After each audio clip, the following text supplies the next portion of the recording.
So can we take a second to appreciate this little moment right here? Every game does its version of this moment a bit differently, but they're all so important because this is a moment that you'll only experience once. I was a couple hours in here, we just finished a little side quest, and I decided to climb this tower. And when I got to the top, I got a real look for the first time at the massive open world in front of me, at all these places that I would one day presumably go. And I just sort of paused for a second to take it all in. It's a moment of gameplay that people don't often talk about because it's not the most bombastic, it's not the most impressive or over the top, but it is, in my opinion, one of the most memorable. It's seeing the vault in the distance in Half-Life Alyx or the Citadel in 2. It's looking across the desert for the first time at the sun shining through the mountaintop in Journey. It's scanning the hills and beyond when you first spawn on the shore in DayZ. It's that first little hike to the top of a mountain on a new seed in Minecraft. Every version of it in every game gives you a slightly different emotional beat, a slightly different feel, depending on the purpose of that given game. But they all do have one thing in common. This moment, once you've had it, will never happen again. I'm talking about that key transition point in the early game, not the literal beginning, the first seconds of controllable gameplay where you're readjusting sensitivity settings or changing your keybinds, but after that, after you've been thrust into the world completely blind, when you've gotten a second to get comfortable, and the game then gives you a peek at what's to come, what the world out there has to offer or take from you. But right here, you aren't quite ready to actually get out there and see it firsthand. At least, not quite yet. Building an open world is about immersion, about the transition from one area to the next seamlessly, but it's also about how you interact with that world and how it pushes back. This is absolutely true for the sponsor of today's video, Dying Light the Beast. In 2015, we first parkoured our way through Dying Light as Kyle Crane, and in summer of 2025, he's back, but things have changed. Undergoing captivity and testing for 13 years, Crane is now infected with an experimental zombie virus and will have to use the inhuman power that it's granted him, for better or worse, to protect diminishing survivors or take revenge on those who made him this way. Dying Light is back in all the ways people have come to love. Zombies will be docile in the day and hyper-aggressive at night, and your agility and creativity with parkour will be key to surviving the hordes. But Castor Woods is an untamed open world. Wilderness, swamps, urban environments, lab facilities, and while Crane may have gotten some upgrades, the odds are definitely stacked against him. He's not the only beast out here. I don't know, from what I'm seeing, maybe think twice about taking a walk in the woods at night, unless you want to be on a first-name basis with volatiles or worse. The beautiful open world of Dying Light the Beast is coming in summer of 2025, so wishlist the game now using the link in my description or pinned comment, and you'll be jumping through those rooftops in no time. Thank you again to Dying Light the Beast for helping support the channel today. The early game is about learning, and if the game is well designed in a way that you shouldn't even really notice, how the world around you actually works. You might naturally investigate little areas in the starter sections and be rewarded with physical explanations of game mechanics, learning that, say, some people don't exactly like it when you point a weapon in their face, and that if you wait and let things play out, sometimes direct action isn't necessary at all. Or here in Stalker 2, this is one of the first times that I really strayed outside the immediate starter town of Zalicia, and I found this anomalous area, the Bulba. There are anomalies all over the game, of course, which I was used to and expected, but this was unique. It felt like it had its own personality.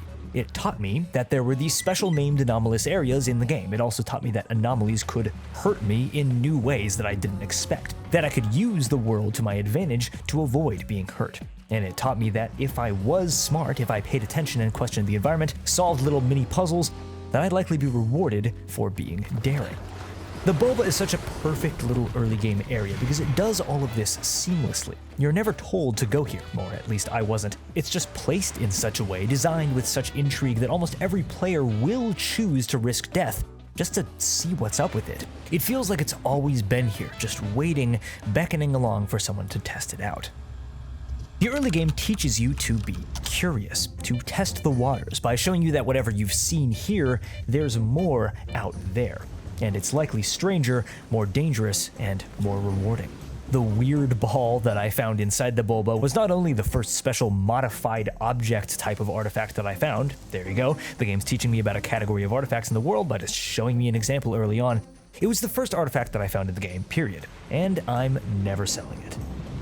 As soon as I had left the bulb, I experienced another first, my first emission, a staple of the Stalker series, but my second emission was the most memorable one. I had just gotten to Garbage, a familiar location to the series, and I was just exploring around to see what I recognized when the emission hit, and I had to desperately run for any cover I could see, the closest of which happened to be a train station that featured repeatedly in the first game, also in a relatively early game section. As I entered, it was this little interesting moment of familiarity. I knew this place, but things had changed. The space had the sense of having persisted in the decades since it had last been rendered. It had grown naturally in some ways. New people had come and gone independently of how we'd interacted with it. Backtracking is often the word that we use to describe repeated visits to the same area in the same game. It features heavily in everything from open-world RPGs to linear story games. But this is more what I'd call, I guess, temporal backtracking, a physical callback, if you will. Specifically when you return to an early game area from a prior entry in the same series. Stalker does this basically all the time, the result of a game series in which every entry takes place in the exact same location, the Chernobyl exclusion zone, but how this return to a familiar early game space is presented can make the player feel utterly different things. Finding the Rookie Village, the starter area from the original in 2024's Stalker 2, is this amazing little feeling of coming home for the player, but also for the game world itself. It's been literally decades since the first players came here in Shadow of Chernobyl, and in universe, the same amount of time has passed. Everything looks a little different. Relationships have changed and developed. Reputations have been soiled. It's familiar, welcoming, and bittersweet all at once, like returning to a childhood home after many years. The world has changed, and so have you.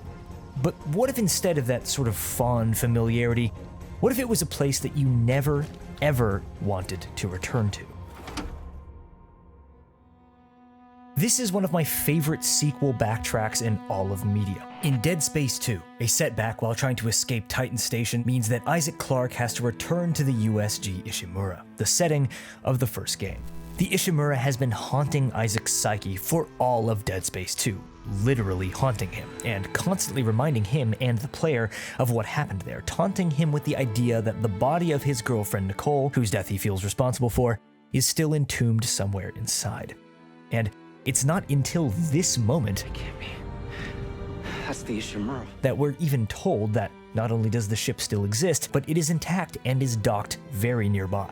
And in order to escape this current nightmare, you're gonna have to go straight through it.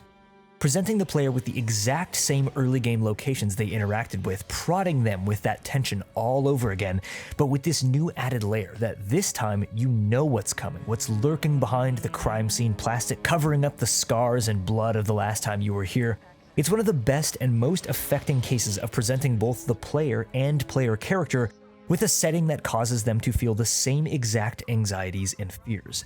Absolutely perfect ludonarrative harmony, if you will. What makes it great is that, like the player, Isaac was a novice the first time he was here. He didn't know what he was doing, but he's come a long way. The real killer here is the fear, the back of your mind knowledge that the danger you'll face may have scaled along with your experience since the first time you walked these corridors. And when you do finally face that danger, the moment does not disappoint.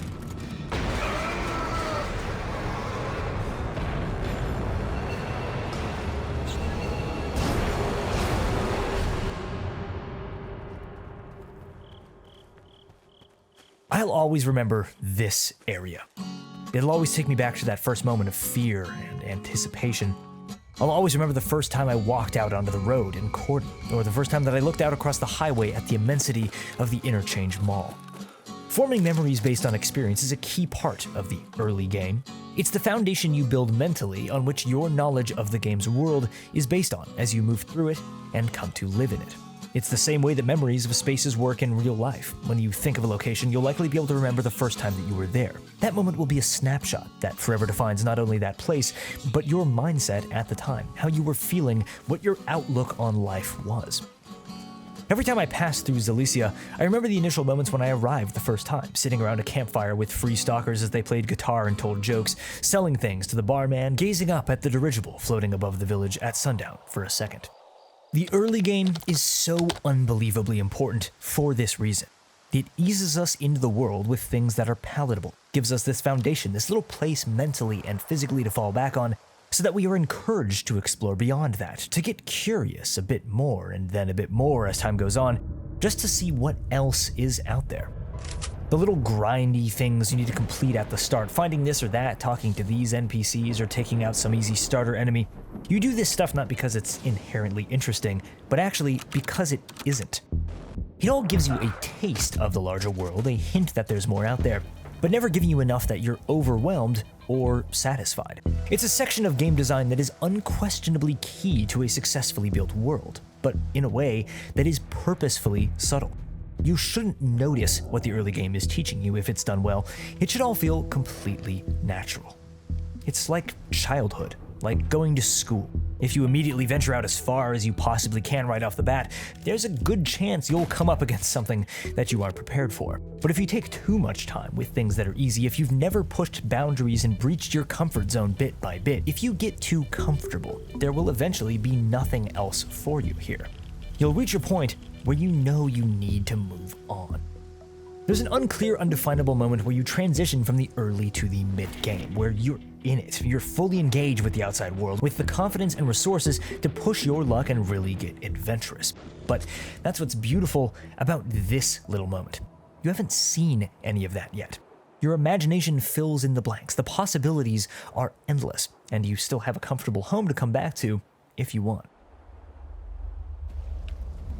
Of course, the possibilities aren't actually endless because it's a finite world. Out there, you'll find disappointment and probably make mistakes. Once you've moved beyond the early game, the complexities of the experience will really make themselves clear, and you'll discover how far you can take things, where the boundaries are, and eventually, how it all ends. But for one little moment, you get to be a kid again. So the next time that you're in a spot like this, just take it in. Really appreciate the moment, because you'll only get to have it once. And later on, when you've made it through who knows what, you'll be standing somewhere and you'll be able to look back and go, yeah, I remember when I was back there. I'm Riloe, and I like to talk about things that I think are interesting. Subscribe for more like this, and thank you so much for watching. So, if it's not obvious, I've really been enjoying Stalker 2 so far, and a huge part of the reason for making this video was that I knew I wanted to make something about it, but I hadn't progressed very far. I've just been having too much fun living in the zone and taking things really slow. So, I basically just tried to, through this video, wrap my head around why that was. I am interested to hear what you think of Stalker 2, whether you're a new fan of the franchise like I am or played decades ago when the originals came out, or even before with the book and the film. Speaking of which, if you are a Stalker fan, please go check out my last video. It's a sort of absurdly deep dive into Stalker as an idea across all of media. Roadside Picnic, the book, the 1979 film Stalker, and of course 2007's Shatter of Chernobyl, and the real-life Chernobyl disaster, how all these things sort of intertwine. I think you'll dig it. The feedback has been incredibly kind, and as always, I thank you all so much for sharing your own experiences and feelings on the stuff that I love. And thank you so much again to Dying Light the Beast for supporting the channel today. Please go use my link to wishlist the game, which comes out in summer of 2025. And speaking of 2025, it's coming up, and I have a pretty fun video in the works that I think you'll get a kick out of, so subscribe if you haven't, and leave a comment with the word nice if you're still watching. I hope you have a fantastic rest of your day, and I will catch you very soon. Peace.